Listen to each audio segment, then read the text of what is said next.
Allez,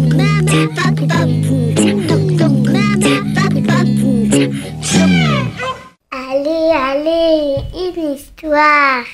Il était une fois. Bonjour à tous et bonjour chers petits amis.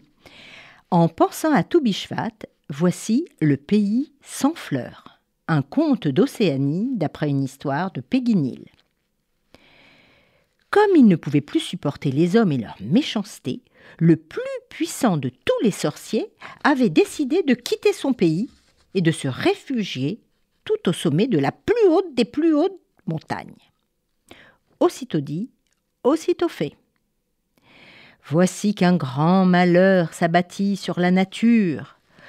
Toutes les fleurs, celles des bois, celles des prairies, des collines, celles des bords de mer, celles des berges, des rivières, toutes les fleurs moururent instantanément. Du coup, tous les animaux fuirent. Les oiseaux, les papillons, les insectes. Pas de fleurs, pas d'animaux, pas d'insectes. Le pays, jadis si beau et si fleuri, devint un désert, ne laissant aux habitants que leur imagination pour voir des fleurs.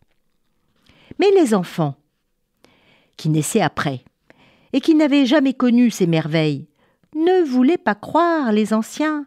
Vous nous racontez des histoires. Il n'y a que des étendues grises dans notre pays sans fleurs. C'est des histoires tout ça. Parmi tous ces enfants, il en était un qui ne pouvait imaginer que ces fleurs avaient disparu à jamais. Il réclamait à sa mère encore et encore d'autres histoires, car il aimait entendre parler de la beauté des fleurs.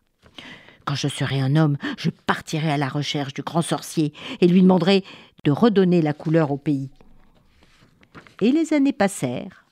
Son amour des fleurs avait grandi avec lui.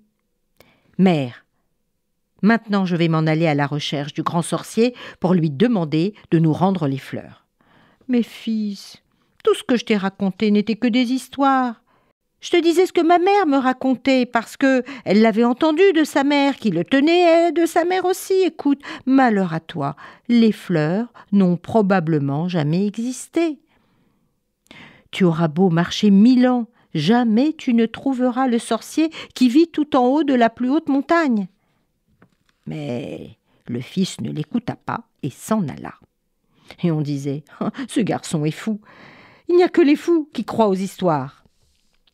Le jeune homme marcha longtemps, très longtemps, et arriva au pied d'une montagne, si haute que son sommet était invisible. Il tourna autour de la montagne, essayant de trouver un chemin. Aucun. Il faudra bien que je découvre un chemin. Le sorcier a dû en prendre un pour atteindre le sommet. Il inspecta avec attention les rochers et finit par découvrir une petite marche, puis une autre, et il se mit à grimper sans jamais regarder en bas pour ne pas voir le vertige. À la fin du premier jour, le sommet de la montagne n'était toujours pas visible, ni le deuxième, ni le troisième. C'est au 7e jour seulement qu'il aperçut enfin le sommet. À force de courage et malgré la fatigue, il arriva tout en haut.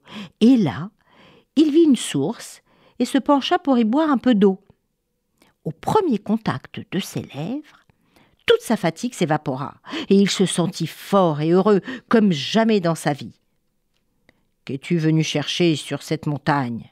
Il se retourna. Il était très courageux, mais il tremblait quand même.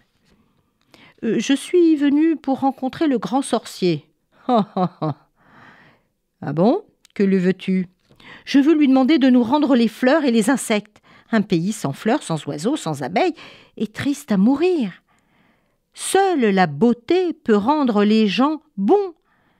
Et je suis certain que dans mon pays, ils cesseraient d'être méchants si le sorcier leur redonnait des fleurs. » Alors le jeune homme se sentit soulevé par des mains invisibles. Il fut transporté tout à coup délicatement vers le pays des fleurs éternelles. Les mains invisibles déposèrent sur le sol au milieu d'un tapis de fleurs multicolores. Le jeune homme était émerveillé. « Oh, il y en a tant, elles sont si belles, et puis, quel délicieux parfum !» Sa joie fut si grande qu'il se mit à pleurer. et la voix lui dit de cueillir quelques fleurs, ses préférées. Et quand il eut les bras chargés, les mains invisibles le reconduisirent doucement au sommet de la montagne. Alors la voix lui dit « Rapporte ces fleurs dans ton pays. Désormais, grâce à ta foi, à ton courage, ton pays ne sera plus jamais sans fleurs. Les vents apportera la pluie, qui apportera leur nourriture, et les abeilles reviendront butiner, et elles vous donneront du bon miel. » Le jeune homme remercia encore, et commença aussitôt la descente de la montagne, qui, malgré la quantité de fleurs qu'il portait, lui parut bien plus facile que la montée. Quand il revint dans son pays, les habitants, en apercevant les fleurs et en respirant leur parfum, étaient bouleversés, complètement bouleversés.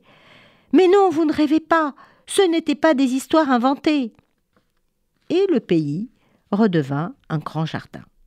Sur les collines, dans les vallées, près des rivières, dans les bois, dans les champs, partout les fleurs se multiplièrent et les oiseaux revinrent, ainsi que les papillons et tous les insectes, et surtout les abeilles. La joie revint sur terre.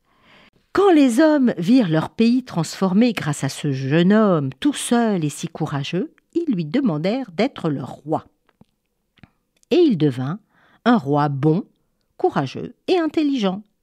« Rappelons-nous, disait-il, que c'est la méchanceté des hommes qui a entraîné la disparition des fleurs de notre pays. Et comme personne ne voulait recommencer à habiter un désert et à être privé de miel, chacun s'efforça désormais d'être aussi bon que possible pour ne plus jamais fâcher le grand sorcier, même si lui n'existe pas. Alors, appréciez la nature, respectez-la et fêtez Tou Bishvat, le nouvel an des arbres. Au revoir à tous.